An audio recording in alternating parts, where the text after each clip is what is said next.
Welcome to Zealots at the Gate, a podcast of Comment Magazine. I'm Matthew Kamink. I'm Shadi Hamid. Together we research politics, religion, and the future of democracy at Fuller Seminary's Mao Institute of Faith and Public Life. We are writing a book together. This podcast represents an informal space where we can talk about how to live with deep difference. Thanks so much for joining us.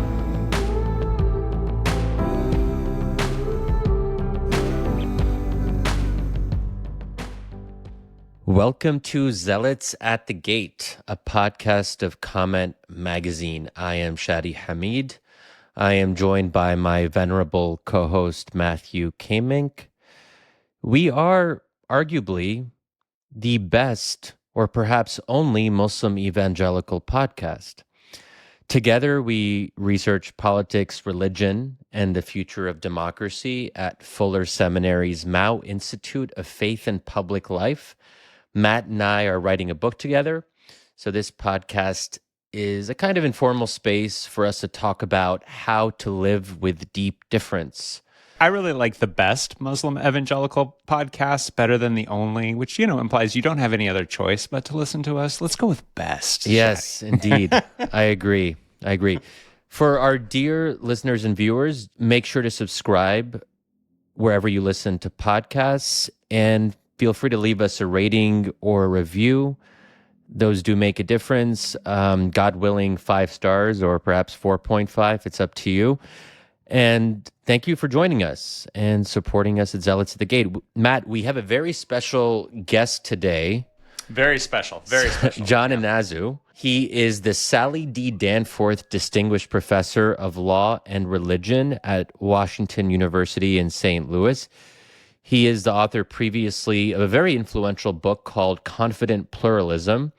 We'll include a link to that in the show notes if you haven't read it. His new book is very much on point. It is titled Learning to Disagree: The Surprising Path to Navigating Differences with Empathy and Respect. So we're very happy to have you on, John, because we think a lot about how to disagree better and more effectively. And maybe just to get us started, this is where I come out on the question of disagreement. I think it's something that we all know intuitively and intellectually that it's good and that we should learn to disagree more effectively, and that disagreement is legitimate at some level, unless, of course, you're a psychopath or a zealot, if you will. But I think the challenge is it's not easy to do in practice, and people really struggle to make it real in their own lives. And I think part of the difficulty is, where do we draw the line? Because presumably there are some things that are beyond the pale. There are some lines we won't want to cross. So for example, if someone's an actual white supremacist or an actual Nazi, most people will say, well, we don't have to include those people in the conversation. They shouldn't have a seat at the table. But those are the easy cases. It gets more challenging in the kind of intermediate cases. And I'm curious how you approach that question yourself. Where do you draw your own lines when it comes to learning to disagree? Yeah, thanks. First of all, guys, great to be with you. Thanks for having me on. I should say you threw out the gauntlet by claiming to be the best podcast, and now I feel like Ibu Patel and I need to start one just to give you something to shoot for. But in the meantime, let me take your really good question there.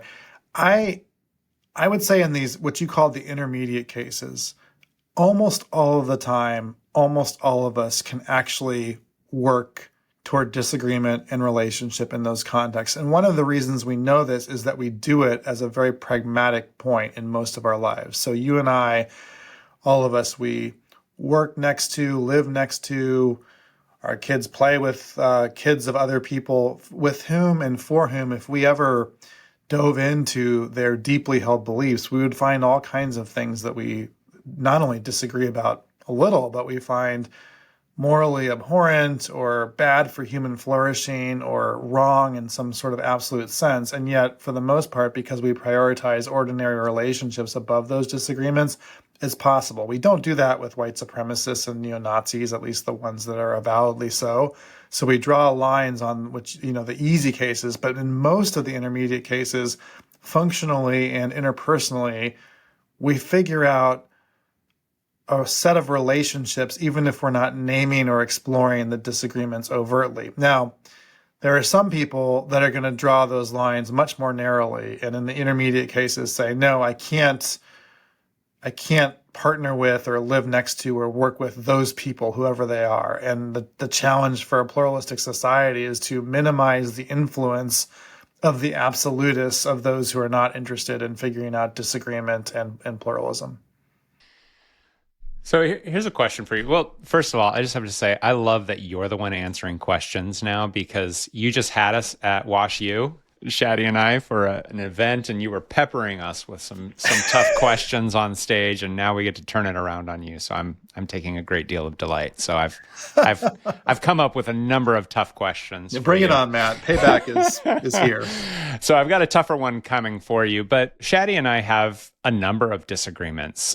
We just finished up a recording and discussing the question of, do Muslims and Christians worship the same God? And we had some real disagreements there, and disagreements on a number of other things. But I'm wondering if you can help me understand something about my relationship with Shadi. In very few other relationships in my life, I have found that Shadi and I have drawn closer to one another through disagreement. Disagreement has actually helped us build a relationship. And I'm not exactly sure how that happened. Like, I'm trying to reflect back and figure out how that happened. And so first of all, I'm wondering, do you have any relationships in your own life that have been in some ways forged through disagreement? And if you can help me understand, how does that happen? And why might that happen? What are the conditions in which disagreement might actually draw people together? Because I think a lot of us avoid disagreement because we're afraid that it would destroy a relationship.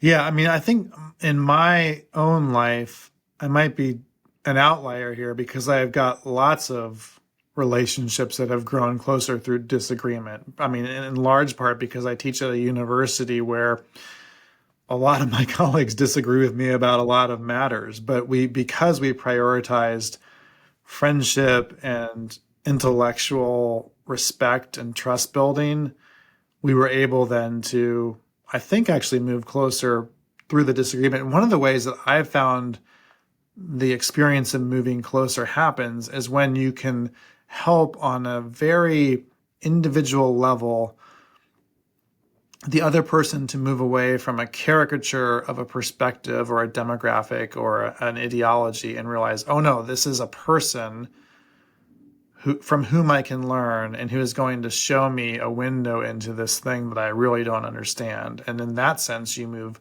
closer to the person even as you come to a better understanding of the thing. So there's both an instrumental and an intrinsic value of the relationship in that context. And I think about this with atheist colleagues, with colleagues of other faiths, with colleagues who just see really important political or legal issues quite differently than I do, that in the work of understanding where they're coming from and then seeing them not as just a token or the stand-in for an entire belief system, but as an embodied person who has views about things, that I come closer to them. But what if they're not showing you a window into something new or useful, and they're just offering up genuinely abhorrent views that maybe you're caught by surprise? That this is someone you've been friends for many years, but then because of maybe some unusual seismic political event, it radicalizes them in one direction or another, and then you guys are having dinner or something, and then your friend is just like saying something that's really surprising and you haven't heard them say something like that before. Maybe it's something that would be perceived as genuinely racist. And let's say you're a member of a minority group and your friend attacks that minority group, or let's say your friend supports some kind of mass killing. Well, this is personal for you, Shadi, isn't it? I mean, specifically over the last 6 months, we've talked about this, the debates over Gaza, and you imagining that you had friends who are with you and not. I mean, what has that been like for you? Yeah, I mean, that's precisely one of the things I have in mind. And one approach that I've taken on with a couple friends is that we've agreed to not talk about Gaza because we don't think, or maybe we wouldn't say this outright, but we're skeptical. We have maybe concerns that our friendship would stay intact or strong if we talked about Gaza too much, because if we did, we would actually be confronted with the fact that someone who's close to us has terrible views. And why expose yourself to that? Why test your friendship in such a manner? What would you say to that, John? And maybe not even just the Gaza example, but just more broadly of any kind of view that you might consider to be genuinely abhorrent. And I'm not sure what that would be for you. Well, yeah, I mean, even in my own life, this is not just a hypothetical. I mean, there are people with whom I was once in church who I would say in the last 8 years or so have revealed political positions that I didn't know they held, especially those tied to the intersection of race and Christian faith. And I think when you learn something new about someone that positions them quite differently, I don't think there's always necessarily a helpful move toward mutual respect. I mean, sometimes you realize, oh, this is a data point I had no idea that this person held. And I think maybe there's an asymmetry here. This is just coming to mind as you ask the question. But when you're encountering someone new and you're giving them the benefit of the doubt and learning who they are, and then you discover a difference, that's a little different than assuming solidarity and connectedness with someone and then discovering that it's not there. And I think there are gradations of this, but I think especially in close friendships, that rupture of trust might be a real challenge. This happens all the time at institutional levels when, say, a Christian college or university changes its policy on a controversial issue, and then suddenly you realize all the people who you thought were on the same mission as you are actually deeply divided about one of the core defining missional questions, and there's a sense of breach of trust or lack of familiarity that I think is just different when you're working on a relationship that's more across difference. Well, can you maybe say more about some of your own personal experiences and how you've dealt with them, just to get more practical? Because I think that this will probably resonate with a lot of listeners and viewers. They've had family members or friends who have surprised them in this manner. And I think then you have basically two choices. You decide that the difference in question is irreconcilable and speaks to something fundamental about the person and who they are, and you can't sort of suspend judgment or cordon off that one bad view. I'd like to think that you can, and I've written before how everyone should be allowed at least 1 to 2 terrible or ridiculous opinions at any given moment in their life, and then maybe you can think of it as people should be allowed 4 to 5 or 6 to 7 terrible opinions over the course of a lifetime. Maybe that's one way of approaching it. So I think there's profound choices before us when we kind of confront difference, and you sort of have a fork in the road. And one thing that I really love about your book, John, and I should say it's really a wonderful book, and I've even said this publicly. So it's not just me being nice to you, John, on the podcast. I was really just blown away about just how insightful and also how funny and real the book is, because you do talk about these practical examples in a way that's really helpful, and you take it from the theory into the classroom, because you are a professor, you have students who are rambunctious and disagreeable, and some of them have kind of weird or even crazy views some of the time. And you have to deal with this on a daily basis on campus. And we know that campuses get really intense, and they have, especially this past year. So I'd be curious, maybe if you can just say a little bit more about what you've experienced in the classroom, on campus, and some of the things that have maybe tested your own approach.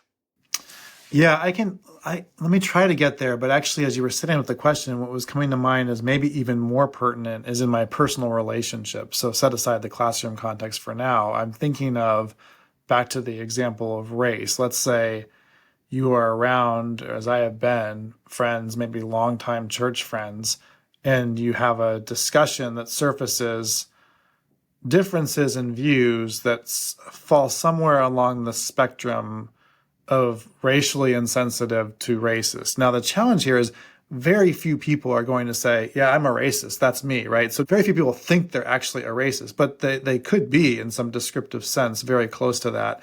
So then the challenge in that situation becomes, is this a relationship or a friendship that I want to pursue? And if so, how do I do that in both a loving but also a pragmatically effective way? It's not, so here's what not to do. Don't start the conversation by unloading a bunch of phrases like white fragility and the kinds of things that are not going to be heard, but figure out how to engage in a conversation that can maybe help move the ball, maybe help come to close understanding. And in a friendship, I think you actually want to have mutual good faith in that effort. So if someone just stops engaging or doesn't want to engage at all, then that becomes a much harder situation. In the campus setting, in the classroom, or with protests, this goes maybe to the question of the roles that we occupy. As a classroom teacher, I feel like I have a responsibility and an obligation to my students to work with them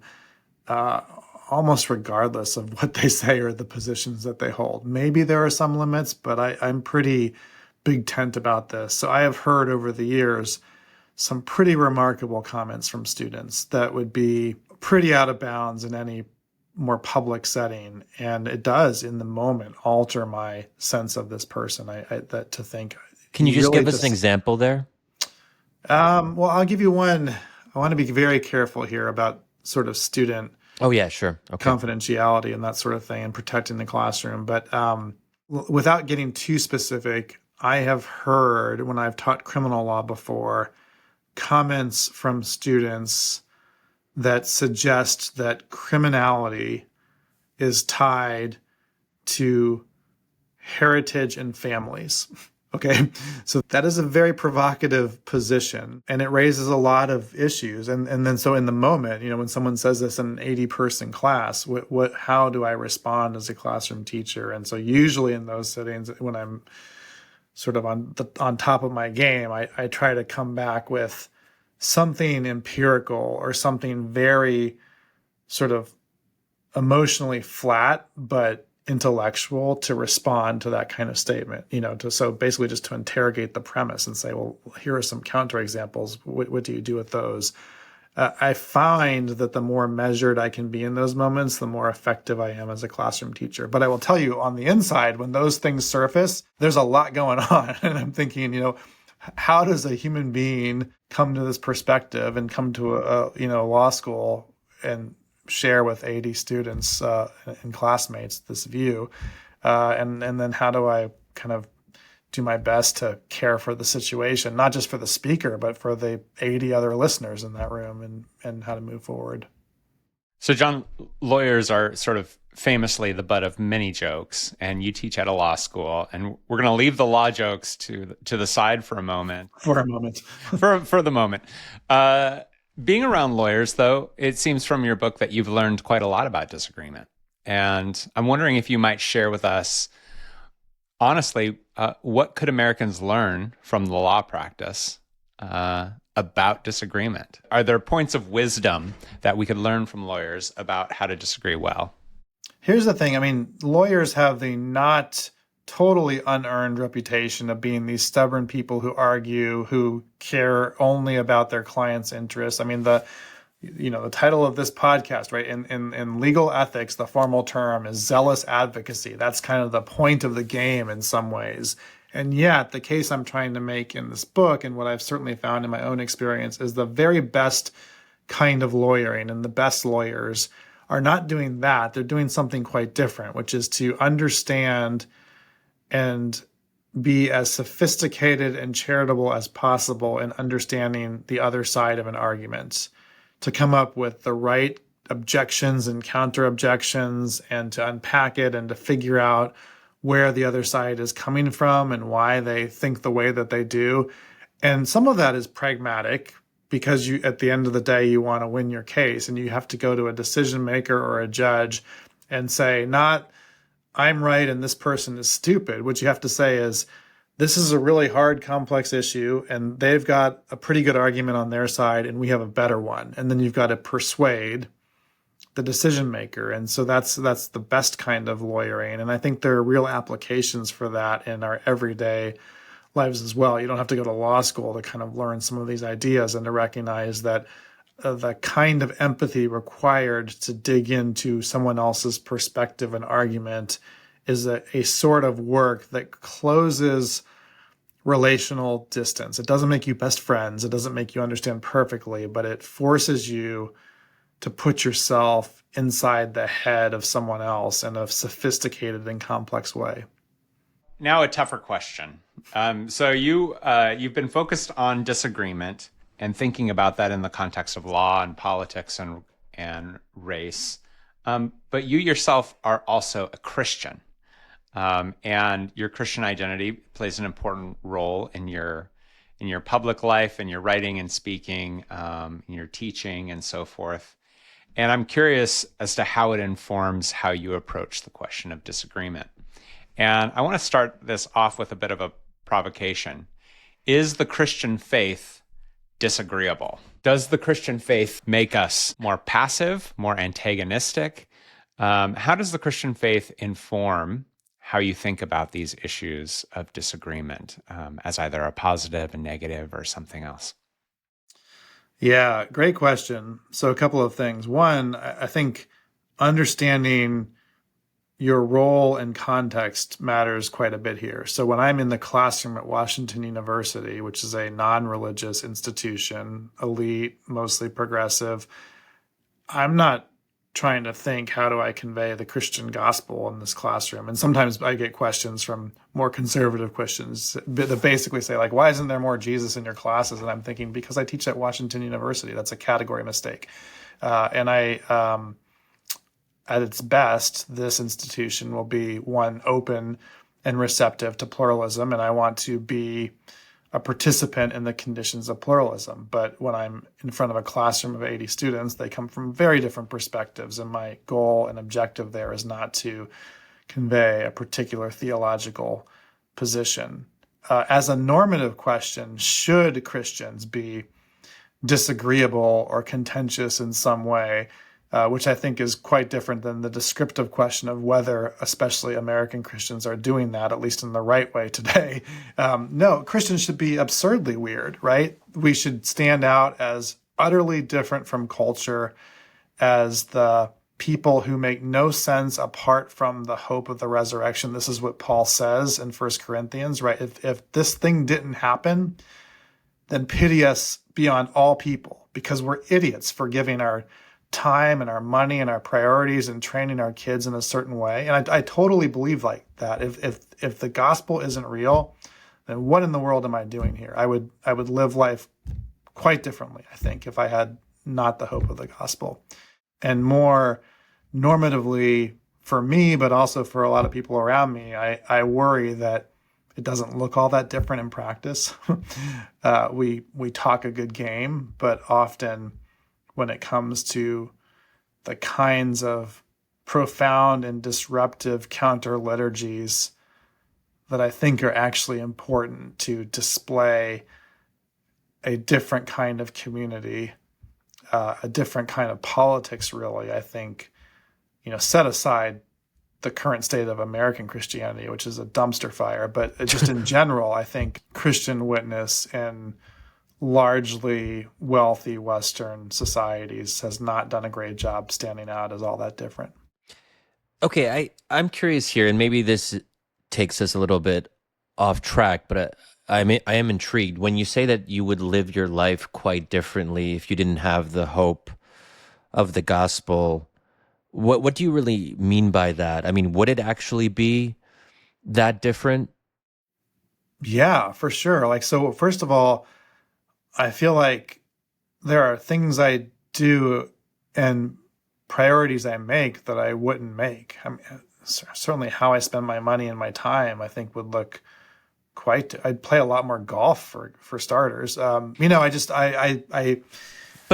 would you though? I mean, there are secular folks who don't believe in God, who don't actually play a lot of golf and are still like very engaged with presumably their students in the classroom or volunteering for secular organizations or whatever. I mean, it is conceivable that you would still be a good person who was contributing in similar ways. Well, we should, setting aside the theological question of what a good person is, I think, I would hope that my dispositions and my interests would be somewhat in the ballpark of what they are, but I don't think I would. I have great difficulty envisioning, absent the purpose that I think I have in my life through the hope of the gospel and the story of which I understand myself to be a part, why I would be doing almost any of the things that I do today. Why would I spend time investing in the formation of young Christian attorneys in a program that I started on the side? Or why would I work with Christian faculty? I mean, I wouldn't do any of that.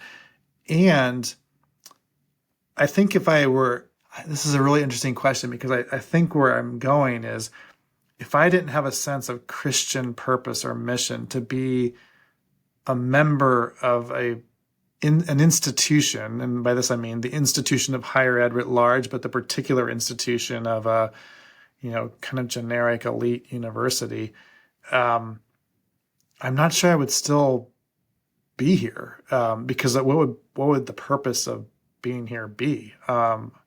I think higher ed is in such a mess right now institutionally that the only way I can make sense of it is to say, how do I live faithfully and pursue flourishing within a fundamentally broken set of institutions that are not going to change? And my faith gives me a way forward with that. But without that, I'm not sure what I'd be doing. Now, other people answer that question differently. Obviously, I have lots of colleagues here who have found a way to make it work. But I'm, the challenge, the intellectual challenge of the counterfactual you're asking is that I'm trying to process it within the context of my own lived experience. And my own lived experience, absent my Christian faith in higher ed generally, is I'm just not sure I'd still be here. Okay, yeah. Well, I'm glad I asked that, because that's actually a good answer, and one that does suggest that your life is being lived quite differently. So with that digression out of the way, I want to return maybe to both of you on the question of Christianity and the issue of disagreement and unity and consensus. I think that for people who believe that they have the absolute truth, there can sometimes be a temptation to not consider disagreements in good faith.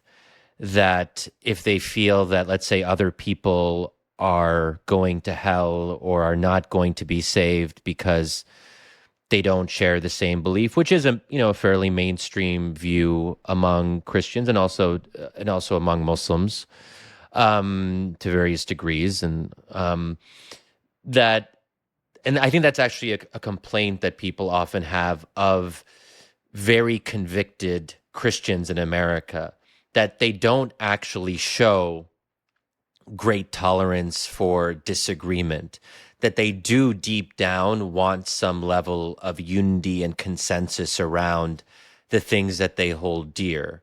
So again, we come back to this question of the gap between theory and practice, that maybe as you guys see it, Christianity should allow for genuine and deep disagreement and tolerance for that. But in practice, the way we see Christians act, or let's say evangelicals, that's the criticism of evangelicals in America, that they're not very open to this.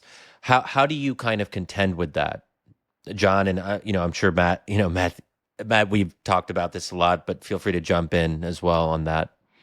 Yeah, I'll start off, and then Matt can jump in on what I have to say here. I think, I guess as a first cut, I would say Christians should not see the fact of pluralism as a good thing.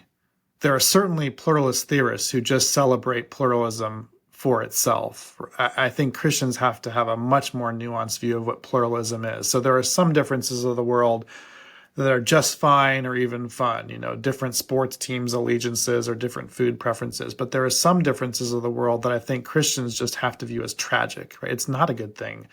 normatively or eschatologically that people out there don't believe in the saving power of Jesus. Now, having said that, I think Christians should also put a thumb on the scale for persuasion over coercion. So I would be perfectly fine if the entire world came to a belief in Christianity. I think that'd be the right outcome for the world. But I think it's really important for theological and other matters to move toward that with persuasion and witness and not with coercion and power and enforced consensus, which really why, doesn't work though? anyway. What's that? But why?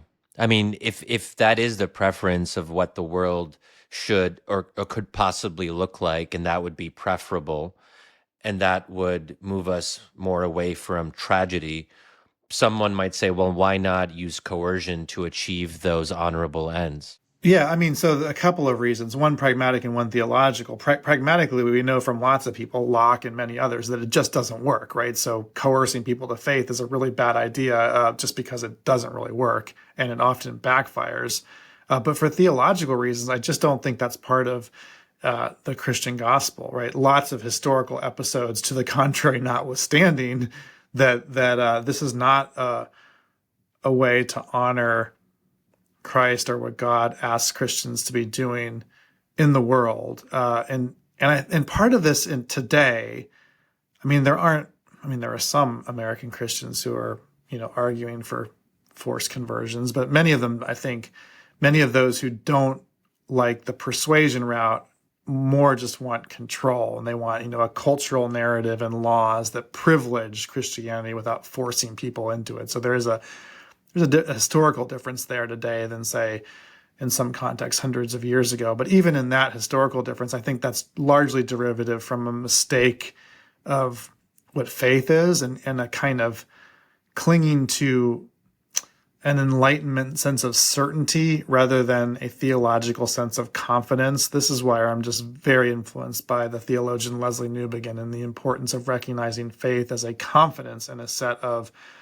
practices and ideas and claims that are not ultimately provable. And if something's not provable, then as human beings who recognize the limits of our own intellect and capacity to reason and understand, then we might immediately move towards something like an epistemic humility or a recognition that we might not have it fully correct. And certainly as we look back through the ages, there are lots of examples where people did not have it fully correct. So for pragmatic and theological reasons, I would say no to that alternative.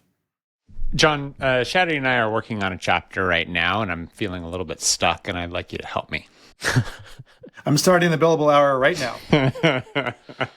Okay, so this particular chapter, we're thinking about churches and mosques as spaces in which you can develop democratic habits, and you can practice democracy in small religious communities.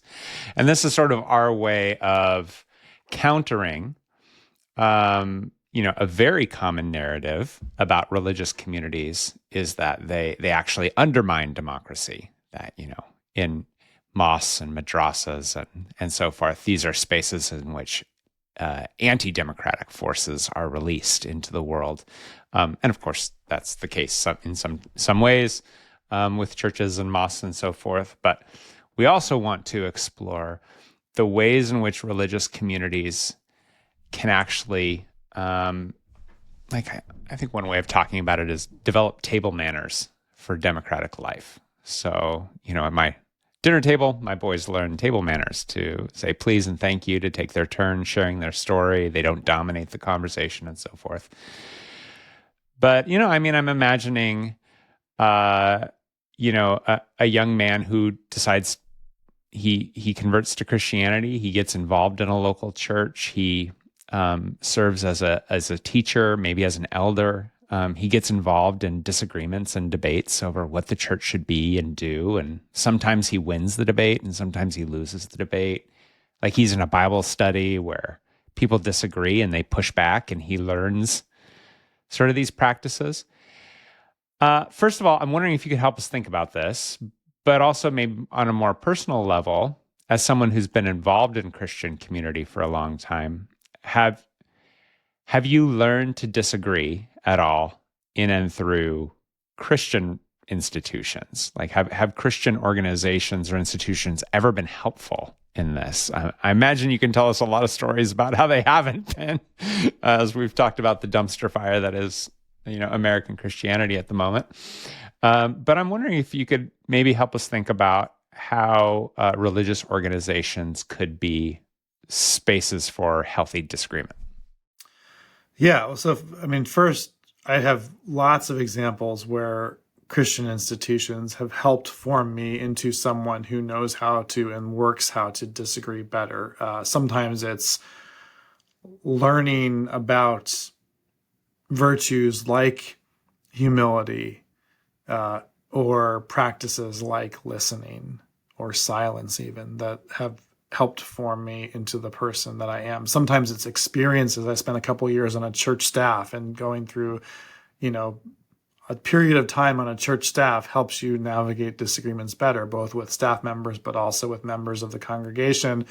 I've served on boards of various ministries where we have, high level but respectful disagreements over things that matter quite a bit. So I can think of all kinds of ways in which those institutions help form me into a better democratic citizen, but also someone who disagrees better. Now, having said that, I think I would only give you a partial concurrence to the thesis that these institutions can be, schoolhouses of democracy, because I think it's complicated. And I'm reminded of the feminist critique of Rawls. Rawls wants to draw this rigid distinction between the background society, like our churches and private associations, and the basic structure of society that contains the democratic mechanisms like voting and political parties. And folks like Susan Muller-Okin and others suggested and argued, I think pretty persuasively, that if in the background society you have deeply illiberal structures that sometimes form and create habits in people that are not democratic when it comes to something like egalitarian gender practices, then it's very hard to see how they move into the basic structure as fully formed democratic citizens. I think that critique is super powerful, and I disagree with the remedy or the answers that many of the feminists have, because I would double down on the importance of associational protections, but I would at least recognize the cost. So I would say that in many of our religious institutions, if we're going to make the argument of forming democratic citizens, we probably want an asterisk there, and to ask at the same time, in what ways are these actually undemocratic or not helping formation? And then, to be fair, we should also look at lots of other institutions and ask the same questions of them, right? Public schools, the library, the Elks Club, the ACLU, whatever it is. Nobody's doing democratic citizenship perfectly. So all of these come with costs and benefits, and I think it's just helpful to name what those are. Okay, so John, you just said that being a part of religious institutions has helped you to disagree better. I guess I wonder, though, like, none of us is perfect, and I'm always intrigued by the very real possibility that no matter how much we talk and write about something, we're not going to model it perfectly in our own lives. And sometimes you even have an interesting dynamic where, I think an editor once said this, that we write the books that we need to read, and then extending that to we give the lectures that we need to hear. In some ways, we're making the case to ourselves because we're lacking, or we fear that we lack the very one thing that we want. And it is a very obvious thing in the real world that people don't always practice what they preach. And then that's why they say, another cliche, you try not to meet your heroes, or whatever it might be. So, thankfully that's not the case with you. I mean, we know you personally, and we can attest to the fact that you are not someone who is, particularly hypocritical, or even vaguely hypocritical, as far as we know. But I do wonder, you must lose your cool sometimes. You must fall short in your own way. And to what extent do you think that happens? And how do you deal with that when you notice a kind of falling short of your own ideals? Because I think that's really helpful for people to just hear, because they're going to find themselves in similar situations where they fall short. Yeah. Why do you need to read your own book, John? Yeah, this is funny. I mean, just a couple of days ago, I was in a very heated discussion with a friend for whom I have a lot of respect, a pastor, and this person just started yelling at me, and it was very uncomfortable. And my book was sitting on his desk, and I looked over and saw it and thought, what would I do in this moment? What would my book tell me to do? And I was really grasping, for even my own thoughts and insights there in that moment. So I really appreciate and empathize with the point you're making there. Certainly, as I was writing the book, this was happening all the time. I'd be in a coffee shop in the morning writing for 3 or 4 hours, and then in the afternoon, I'd have to drive over to the DMV, and I would lose my patience with the person I was encountering, and then think, oh, but this is another great example that I can include in the book. So I would spend, the later afternoon writing about my failure, which also makes it into the book. I think that's useful too, because it kind of underscores the title of the book with that verb learning as an ongoing activity with which we're never quite through. And I am learning all the time. And I also believe that as a Christian, we can work on habits and practices that can shape us into still flawed, but more virtuous, and that we can practice dispositions that will convey the fruit of the Spirit more or less based on what we do in the world. So I want to keep practicing that. But I'll give you sort of one concrete example that I've used in a couple of talks around this book. This is after I'd finished writing it, but I was in a discussion with my now 17-year-old daughter, and we got into a pretty heated discussion about a political issue about which we disagreed. And, she's very bright and had read some things, but I'd read more things. And so as she was making her arguments, I went into my law professor mode, and I started telling her why she was overclaiming, why she hadn't read, source X, Y, Z, why her argument didn't work from the premise that she held. And I was kind of going on, and she was on the other side of the room. I didn't have my glasses on. And my wife was also in the room, and my wife said at one point, just so you know, she's over there crying now. Oh. And in that instant moment, I realized it doesn't matter if I was right or if I had the better argument. I had blown this moment because I had confused my principal role in that relationship, not as dad, but as law professor. And it was a moment of just total failure. And I think I was able to apologize, and my daughter graciously accepted that, and we were able to kind of move forward. But it does. I screw this up all the time, and I'm constantly trying to work to be better at it. Yeah, thanks for sharing that. I think you brought up earlier the concept of category mistake. That you slipped into a law professor mode when you should have been in dad mode, and I think that. Very insightful, I think, for the whole of how we think about disagreement in terms of disagreement in the workplace, disagreement in families, disagreement in political and public spaces, and so forth. So it is a very contextual question. Well, and I think, for all of us where this might really play out for us and many of the people who listen to this podcast, with our parents, right? So with our parents, when there's political disagreement, we still... all three of us have a commandment that says, honor your father and mother. And it doesn't say, honor your father and mother except in political disagreement or when you think they're wrong, right? So what does it mean then to honor your parents in those roles? And I think sometimes the answer is you just shouldn't speak. Yeah. Right? Or you shouldn't press the point, because your role is often as child to a parent, not necessarily as interlocutor or person who is anointed to convince them of the error of their ways. And it doesn't mean you never engage, but it means you at least engage in the context of the relationship. Yeah, I had an illuminating experience on this point this last year. So, it's very common for millennials and Gen Zers to complain about their parents and their parents' political views or cultural views or whatever else. And obviously for intergenerational strain is something that's, I suppose it's as old as time, but definitely since the 1960s, around issues of politics and culture. And so, yeah, we complain about our parents and the things that they don't get or they don't understand or the silly things that they might say in our heads.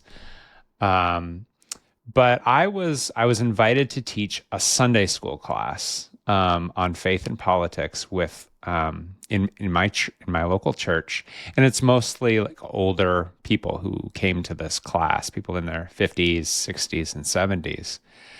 And I did the general thing on faith and politics and what does it mean to be a Christian and a Christian in politics.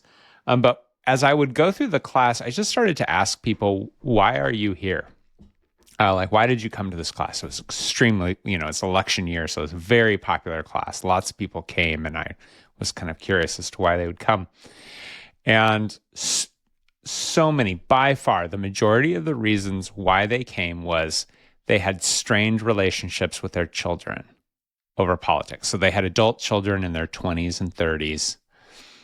And it broke their heart that their relationships with their children were strained. And they deeply wanted to, repair that relationship. They wanted to understand. And they asked me a lot of questions about why the younger generation was thinking this or that about politics. And I think, often we talk about boomers or whatever as if they're just like, hard-headed or whatever else. But the kind of vulnerability that they shared in that class about the heartbreak from the parental side about these divisions was pretty illuminating to me. And that makes me think, like, isn't there a deeper issue here that, especially when we're talking about younger Americans, that for them, politics is so defining for them. It overwhelms their world. Everything is politicized. They take the political to always be personal and the personal to be political, to use another cliche. And I just wonder if there's a deeper issue here that has to be addressed when we talk about disagreeing better, which is Americans have to care, and anyone really, we have to care less about politics. We have to find a way to decenter the political. But I think there's certain ideologies that make that very difficult. So let's say, we're living in an increasingly secularized country, and we have a situation, for example, so, I'm thinking here about a political position on whether gay marriage should be legal. If you're coming at it from a religious perspective, you'd say that it's a defensible position to be against gay marriage, because if you're coming from a mainstream Orthodox Christian perspective, there is a Christian view on this. If you're coming from a mainstream Orthodox Muslim perspective, there is a view there, and you can't necessarily refashion an entire religious tradition overnight. But then when you say that to someone who is secular and who isn't coming from a religious premise, they'll say that that is actually a view that is beyond the pale because it affects them personally, especially if they are, LGBTQ plus, that they'll say, well, hey, you're not just expressing a political opinion that is just discussed on a higher level. You're saying to me that I'm not allowed to love the person I love in the way that I want. That's personal. You're crossing a line there. That isn't a position that comes from a decent or honorable premise. So I think which is to say that in a secularizing society where the premises are shifting very quickly, just in the last couple decades or the last 10 years, you do have a new set of problems. And it is going to be hard to tell a younger person that, hey, you should be okay with the idea that some Americans are against gay marriage.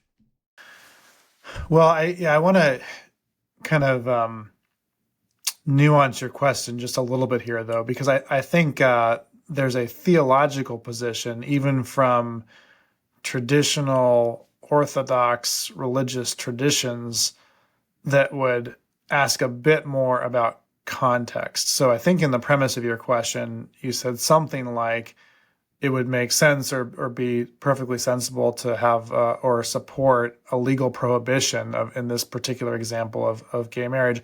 It's not clear to me that that necessarily follows from the premise of even traditional Orthodox belief here. I mean, those traditional beliefs at one time supported laws against premarital sex or laws against blasphemy, sometimes laws that attach to them very draconian penalties. And lots of Americans today, even those from very traditional religious faiths, can look at those now and say, no, in 2024 America, it doesn't make much sense to argue for those criminal prohibitions, even though we believe as a theological matter that blasphemy is kind of a bad thing, right? And I would assume that there are arguments from Islam to similar ends. So it's not clear to me that even with this more contentious question of gay marriage, that it would be much different. Now, you did also mention the very rapid time frame in which some of these policy and legal developments are happening, and that I think contributes to some of the challenge here. But I wouldn't want to surrender the premise that even traditional religious belief would find all of this somehow unworkable to a point of necessarily creating a conflict around the top level legal questions.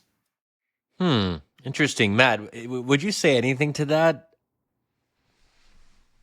No, I think that's right on. I'm with him. Yeah. Okay. Push but back, what if? though, Shaddy. But there are clearly religious Christians who do hold this position, and they think it is the mainstream Orthodox Christian position. It is the Orthodox Catholic position, at least for the time being. We'll see what. No, it's not the Orthodox Catholic position that there should be criminal prohibition. No, but I didn't say. Okay, but I didn't say anything about criminal prohibitions. I just said not supporting gay marriage. Just you said a legal restriction against gay marriage, which is that's not. No, just that. I'm just talking about before gay marriage was legal, whatever that was. I mean, there's no penalty for anything in particular. It's just that it's a preference for it to not be legal. I don't see that as the same as a criminal penalty per se. I mean, in the 1980s, there was a criminal prohibition against same-sex intercourse. So, but I'm not talking about that. I'm just saying not supporting gay marriage. That's not the same. And it is a pretty common mainstream position. I mean, it is still Catholic. It is still the Catholic Church's position that gay marriage is not recognized in the same way that heterosexual marriage is. That is still. Oh, sure, yeah. It's also a very common mainstream position that blasphemy is bad, right? And it's a very common mainstream position within Christianity that Christianity is the true faith. So all of these claims are held by millions and millions of Americans and when it comes to questions of eternal significance and soteriology and other things like that, there are incommensurable claims as well. But they're not claims along the lines of, I believe this, but it's just my personal opinion, right? They're claims about how the world is. And then we have to sort through how those claims play out in a legal and policy space in a diverse democracy. But I think it's entirely plausible and possible for people to hold all kinds of beliefs that other people find obnoxious and offensive. This goes back to where we started the podcast, right? This happens all the time with lots of people. Okay, but just to push this maybe one more time in the sense that it is a perfectly reasonable position from a theological perspective in both of our faith traditions to oppose gay marriage and to prefer it to have not been legalized. You and I don't have to agree with that position, but that is, I would just say that is a legitimate position for people to have based on their theological convictions. And if they have that position, which many of them do, young secular Americans would say that is beyond the pale, because it would, especially if they themselves are gay and would like to get married, they would consider that to be a personal affront, because that religiously inspired position is negating a sense of who they are. I'm just playing out the disagreement here. Yeah, so now do the same analysis with blasphemy. How is that different? Okay, play that out. I'm not sure. It's a perfectly logical position within our faith traditions to say that it would be better if there were a state of the world where blasphemy was not just permissible and mainstream. We might even say rendered illegal.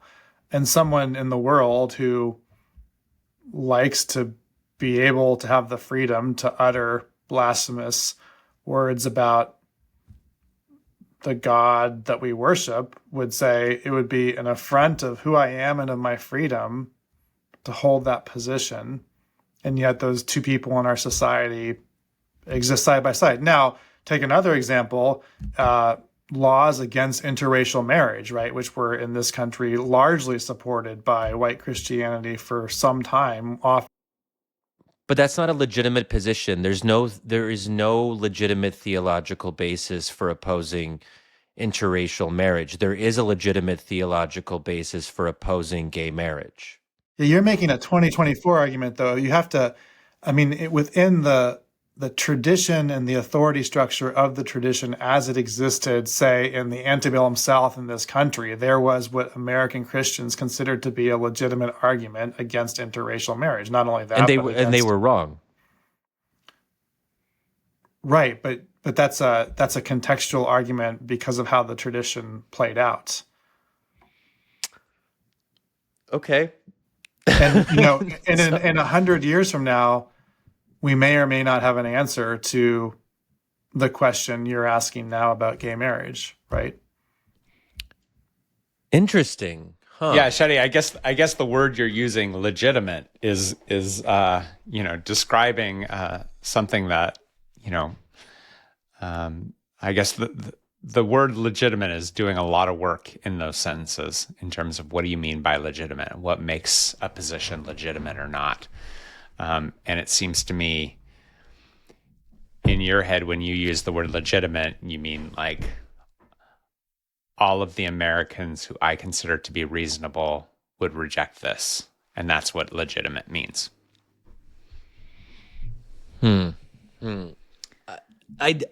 So maybe you'd have to define what legitimate means. Like, how do I know that blasphemy, gay marriage, whatever, that's something as a legitimate opinion? Yeah, I think the issue here is that with gay marriage, it's legalizing something that wasn't previously legal. It's not introducing a legal or criminal penalty on a particular kind of behavior. And I guess I'm just simply trying to get to, I think, an important example, because I think it's an illustrative one for disagreement in America. When you have people with mutually irreconcilable claims about the way the world should be, and one party to that considers a religiously grounded view to be an affront to who they are as human beings.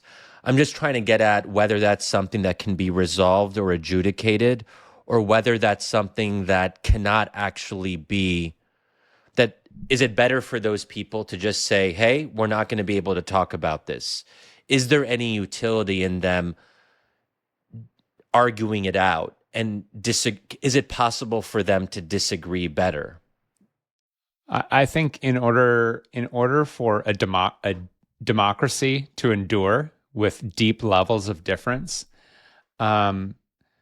we need as many citizens as possible who can handle objectionable beliefs in their midst. So it's a problem if citizens are walking around all the time being deeply offended and fearful of lots of different beliefs. We need to have a higher level of resilience for those beliefs that, we find objectionable. So, but again, we have to draw the line somewhere. So people are going to make intensely personal decisions about drawing the line. I think the issue here is that a growing number of Americans who have grown up in non-religious spaces, they consider mainstream Orthodox religious views to be beyond the pale and something that should not get a hearing in public life. Yeah, that is what I'm saying. That's a problem for American democracy. Like, American democracy needs to be able to handle traditional religion. And I think back to like this quote that has always stuck with me this great little book called Why the French Don't Like Headscarves. And it includes a number of quotes of French people talking about headscarves. And this one French woman says, her headscarf was very aggressive to me. Described the headscarf itself as aggressive. And it seems to me that this is one of the chief challenges for the future of democracy and secular life, is being able to handle traditional religion and not see it as an affront or a personal attack that this woman is wearing a headscarf or, living by traditional gender relations with her husband, and being able to endure that rather than seeing it as an affront or aggressive towards her. So, I mean, that would be, or just the fact that, I live amongst some Christians who would want, the gay community to be very, very constrained in a lot of ways in America, legally speaking. And to say, yeah, I disagree with you on a variety of levels, but my body doesn't quake and shake as well. I think that's the more important point, Matt, that you just brought in, which is this is not about democracy accommodating or continue to accommodate traditional religion. It's the much broader question of pluralism, which is, can we all accommodate people and viewpoints that we don't agree with and that challenge and threaten us in deeply personal ways? So, Shadi mentioned a minute ago gay marriage, but there are plenty of other examples here. The question of abortion, or questions of when you have a traditional religious practice that is asymmetrical in its treatment of men and women, that's going to cash out in a very personal way to women in some instances. Or when you say, I've got an exclusive claim about salvation from my religion, that's going to have a very personal effect on someone else who doesn't share that. So in a democracy, in all of our relationships over many, many issues, we are living out and expressing beliefs that other people will find subjectively painful and demeaning and offensive. And we do this all the time to each other across a range of issues. And then there are a few issues where we've said in 2024, unlike, say, 1832, this is out of bounds. And then the challenge is, well, how do you decide what else fits into that out of bounds category, and who decides? And that's a super interesting dynamic question that is being fought out today in culture, in the courts, in Hollywood, and all kinds of places. And it ends up being, what are the lines that you as a society or as sub-institutions within a society draw as acceptable and beyond acceptable? And one of the challenges that I try to make in this new book is, let's be really careful about who else we're putting into the unacceptable outside the bounds of society, because a society can't function if you throw in large proportions of your fellow citizens into that category. So don't throw them in that category, people. You heard it from our guest, John Inazu. Thanks so much for joining us, John. I would just urge everyone to think about buying John's excellent book, which gets into a lot more detail about how to actually practice deep disagreement in your own lives. Again, we'll include a link to that in the show notes. If you don't want to buy it, you can potentially go to a library. I hear that those still exist in some parts of the country. And with that, thank you, John. Thanks, guys. Great to be with you. So great to have you. Yeah, so friends, if you like what you heard, please do leave us a rating, subscribe, share. Thank you so much for listening to Zealots at the Gate. You can check out our podcast, Intellectual Seedbed, at comment.org, where you can find articles from Shadi Hamid. John, you've written for Comment, haven't you? Have you written for Comment? I think once. Okay, good. Yeah, so Comment Magazine, you'll find great essays on politics, culture, and faith there. And we want to hear from you, so connect with us over Twitter. John's there on Twitter. John, what's your handle on Twitter? I'm not really on Twitter anymore, but good for you. Oh, well, I've got a Substack. I was going to say he has an excellent Substack, which is called Some Assembly Required. So we'll also include a link to that. Check that out. Subscribe. Well, you can still find Shadi over at Twitter. He spends far too much time there. Probably. And you can write us, zealots@comment.org, and you can expect a very sincere exchange. Our thanks as well to our sponsor, Fuller Seminary's Mao Institute of Faith and Public Life. Zealots at the Gate is hosted by Comment Magazine, produced by Ali Crummy, audience strategy by Matt Crummy, and editorial direction by the wonderful Ann Snyder. Until next time, I'm Matthew Kaming. I'm Shadi Hamid. See you guys. Bye.